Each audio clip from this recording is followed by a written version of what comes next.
34শে জুলাই একটি সাধারণ ছাত্র আন্দোলন যেভাবে গণ অভ্যুত্থানে রূপ ধারণ করে। আন্দোলনের শুরু ও কোটার বৈষম্য। এই গল্পের শুরুটা ছিল অতি সাধারণ। 2018 সালে কোটা সংস্কার আন্দোলনের মুখে সরকার প্রথম ও দ্বিতীয় শ্রেণীর চাকরিতে কোটা পদ্ধতি পুরোপুরি বাতিল করেছিল।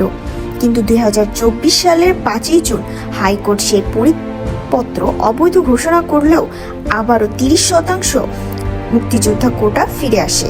সাধারণ শিক্ষার্থীরা বৈষম্যহীন মেধাভিত্তিক নিয়োগের দাবিতে রাজপথে নামে। তাদের দাবি ছিল যৌক্তিক 56% কোটা নামিয়ে 10% আনা।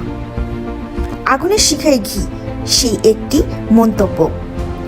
আন্দোলন যখন চলছিল তখন তৎকালীন প্রধানমন্ত্রীর একটি মন্তব্য পুরো পরিস্থিতিকে পাল্টে দেয়। শিক্ষার্থীদের রাজাকারের নাতিপুতির সাথে তুলনা করায় অপমানিত এবং দেশপ্রেমিক ছাত্র সমাজ গর্জে ওঠে। ঢাকা বিশ্ববিদ্যালয় সহ সারা দেশ প্রকম্পিত হয় তুমি কে আমি কে, রাজাকার রাজাকার স্লোগানে।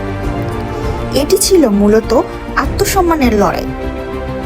আবু সাইদ এবং জুলাইয়ের হত্যাযজ্ঞ। 16 জুলাই রংপুরে পুলিশের গুলিতে বুক পেতে দেওয়া আবু সাইদের মৃত্যু এক দফা ও 36শে জুলাই। 3রা আগস্ট কেন্দ্রীয় শহীদ মিনার থেকে আসে ঐতিহাসিক এক দফা ঘোষণা, শেখ হাসিনার পদত্যাগ। 6 আগস্টের লং মার্চ টু ঢাকা কর্মসূচি একদিন এগিয়ে 5 আগস্ট করা হয়। কারফিউ ভেঙে লাখ লাখ মানুষের ঢাকার দিকে ধেয়ে আসে। পরিস্থিতির ভয়াবহতা বুঝতে পেরে সেনাবাহিনী শেখ হাসিনাকে সময় দেয় মাত্র 45 মিনিট। অবশেষে বেলা 12টায় দেশ ছেড়ে পালিয়ে যেতে বাধ্য হন দীর্ঘ 15 বছরের স্বৈরশাসক। আন্দোলনের পরিস্থিতি যখন রমরমা, ঠিক তখনই ইন্টারনেট শাটডাউন এবং সামাজিক যোগাযোগ মাধ্যমে নানা গুজব ছড়ানোর প্রবণতা আমরা জুলাইয়ের অভ্যুত্থানে দেখেছি। 17 জুলাই রাত থেকে দেশ জুড়ে ইন্টারনেট বন্ধ করে দেওয়া হয়। সরকার একে নাশকতা বললেও মূলত মানুষের বাক স্বাধীনতা কেড়ে নেওয়াই ছিল উদ্দেশ্য। বিজিবি ভবন বা মেট্রো রেলে হামলার অজুহাতে শুরু হয় গণগ্রেপ্তার। এইচএসসি শিক্ষার্থী থেকে শুরু করে শিশুদের রিমান্ডে নেওয়া শুরু হয়।